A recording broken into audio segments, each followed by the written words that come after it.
లోకా సమస్తా సుఖినో భవంతు. సర్వే జనా సుఖినో భవంతు. ప్రేమ మరియు దయ.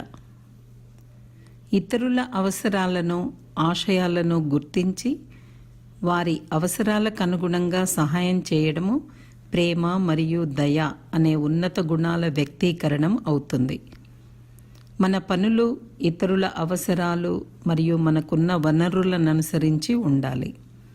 ఎప్పుడైతే మన చుట్టూ ఉన్న వారి అవసరాలు మరియు వారికి అందుబాటులోనున్న వనరులను పరిగణనలోకి తీసుకుంటామో మనము పొందిన దానికి మనం ఏమివ్వగలమనే ఆలోచన స్పష్టమవుతుంది.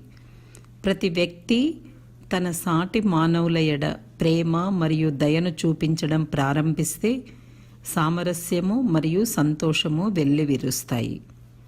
తత్వజ్ఞాని వేదాద్రి మహర్షి.